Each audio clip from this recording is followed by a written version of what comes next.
Okay, so we'll practice some more with that. Let's go look at the while loop. Let me make sure I've covered all the different kinds of loops, okay?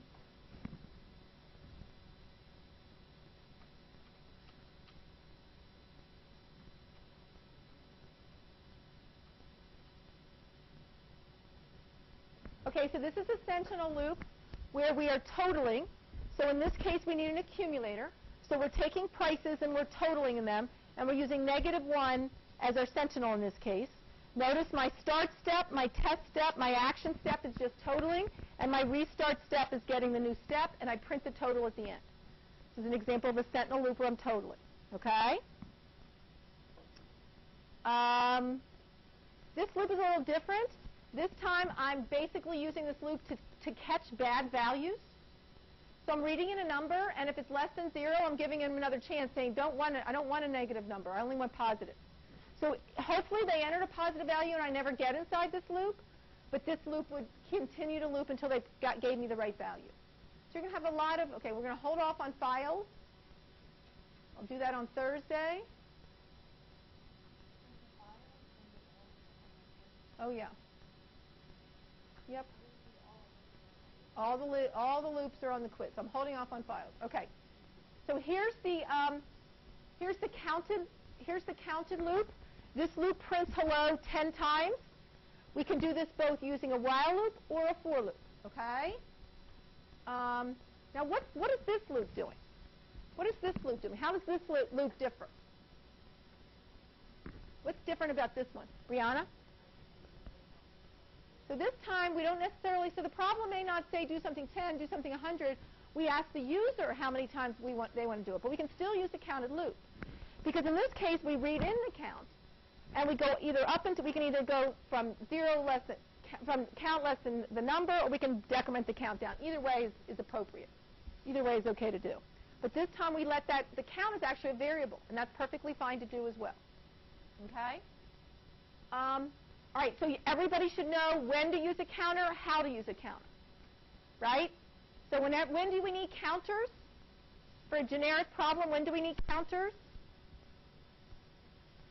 Anytime you want to know how many of something, and whenever you need to know how many, the 2 steps you do to a counter are set it to 0 before the loop and increment it inside the loop. Any questions about counters and when to use them? Okay? The second type of variable we talked about was an accumulator. And these are used for summing. So the 2 steps we do with accumulators is we set it to 0, and then we add the value to the sum each time through. So this is different than a count. A count ticks how many. An accumulator totals like prices or weights or something to that effect. Any questions about counters and accumulators? Okay. If I'm going to do an average, which of these would I use? Both. Both. Both.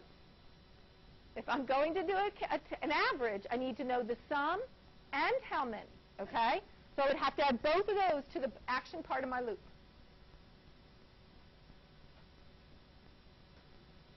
Okay, so there's a lot of that. Okay, why is this an infinite loop?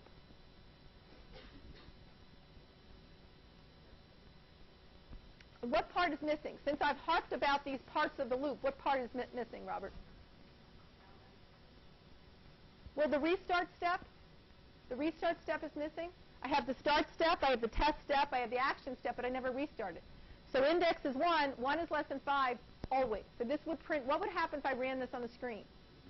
Good morning, good morning, good morning, morning, morning, morning. Infinite loop. Everybody see that? Okay?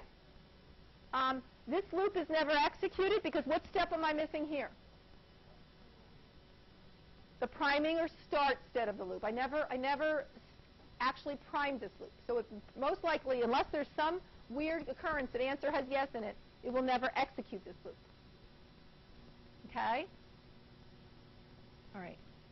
Now, let's talk about average for a second. I love the average problem because it asks you so many things. So why did we in lab, some of you did, some of you didn't, why do you have to check if count is 0 when you're computing the average?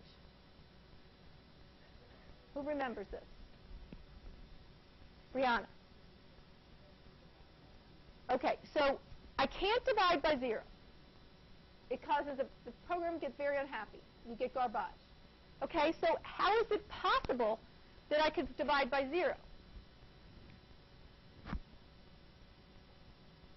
Because, especially with the while loop. Why is that a problem with while loops?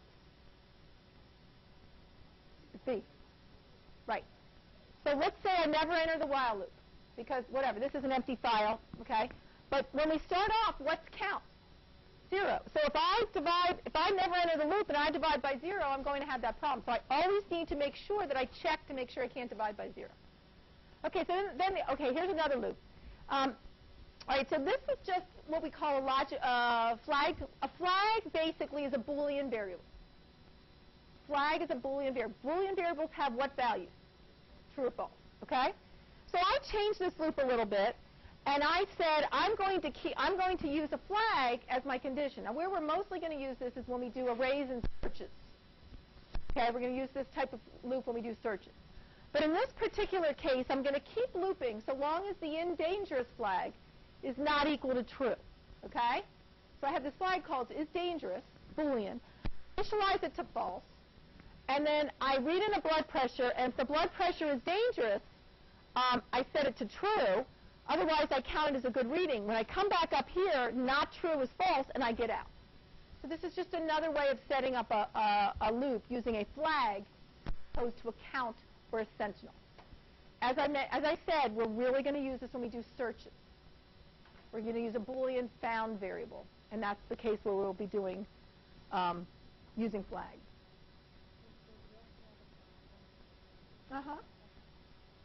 Okay, and then the last type of loop, which is pretty easy, it's just a little funkier looking, is the do while. And when do I use the do while again?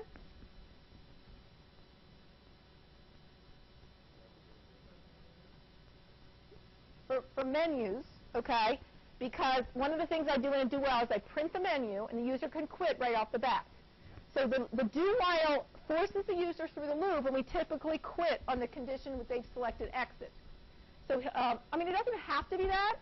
Here's an example of a do while where you enter two numbers, you add the numbers, then you ask, do you want to do it again? What's the disadvantage of this loop? I have to do it once. So let's say that you accidentally clicked on the wrong application icon, it came up, and you're like, I didn't mean this. You still have to enter two numbers to get out of here, which I think's a pain. Okay? So I don't like the do while. I don't like when they force you through to enter values to get out of the program. So to me, this is a misuse of a do while. But lots of people do it because they're easier, but that doesn't mean it's good. Okay? The typical case for a do while is a menu program where I do some type of printing in the menu, and we're going to do functions soon, so you'll see what display menu does. I read in an option, and I'm going to keep looping while choice is not equal to 4 because 4 was the quit case. So this is a nice, easy way to set up a main driver for your program. A lot of main lines look like this in a program, where you have menu options and then you do jump to different functions. These are all function calls. We haven't done that yet, but I think you can extrapolate the concept. Okay, these are all function calls. Now I want to talk about, now here's again the for loop. This might help you. So if you look at the 4 steps, the initial step, the condition, the expression, and the body, you start at 1, you go to 2, you go to 3, you go to 4, and then you go back to 2. So you never get out of 1 again. Okay? So that's that automatic for loop. Now, one of the things about the for loop is it can get funky. Okay? The perfect for loop, do I have an example of that? The perfect for loop looks how we mentioned it. But I want to show you, let's go back to the, I think that was enough. So the perfect for loop looks something like this.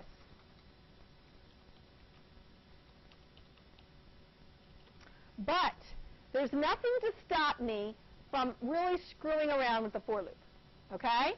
For example, I could have set num1 to 0, and I don't know why people do this, okay? But they do. Different conditions in the for loop can be null. This works fine. So I left out the step 1 because I already did it up here, okay? The other thing is, I can actually have multiple steps here. Let's say I have a for loop like this.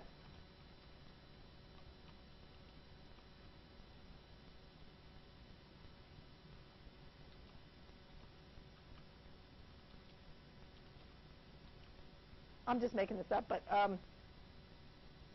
I could both. If I want to have multiple steps, I can only have 3 statements here. Okay, the initialization step, the test step, and for lack of a better word, the increment step. But if I want to have multiple statements, there is an operator in C++ and Java called the comma operator. Don't get carried away in the heat of the day with this guy. Okay? Use this very judiciously. But this allows me to combine multiple statements and to actually have more things going on in the loop. Now, there's also nothing to say that this has to be an increment. I've actually seen loops like this, which I don't like.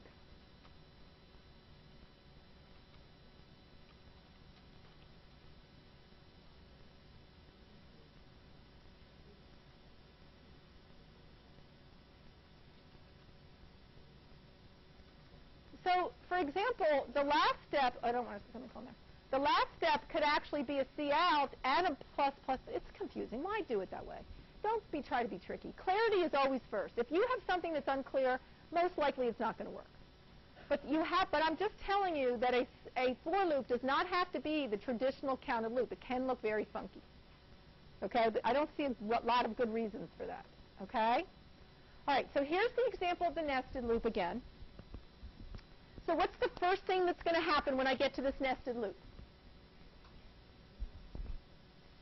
What's the first thing that's going to happen? Num2 gets set to 0. What's the next thing that's going to happen? Check to see if num2 is less than or equal to 9. What's the next, if it is, which it is, what's the next thing that's going to happen? No? Here, this is true, so we jump down into the body. So num1 gets set to 0. That's next. What happens after num1 gets set to 0? Check to see if num1 is less than or equal to 9. What happens if it is less than or equal to 9? Do this step here. Okay, where do we go from here no matter what? Inside the inner loop, okay? Bump the num1, where do we go from here?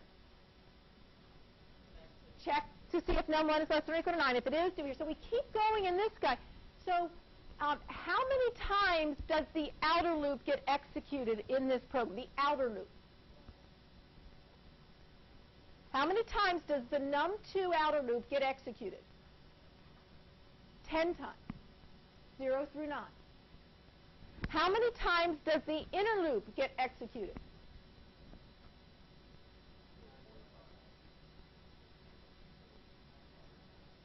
Why 100?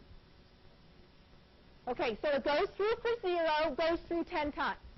Goes through for 1, goes through 10 times. The answer is 100 times. The inner loop gets executed 100 times in this case. The outer loop does 0, goes through 10 times, 1 goes through 10 times. Okay? Little funky. We'll practice with this in lab tomorrow.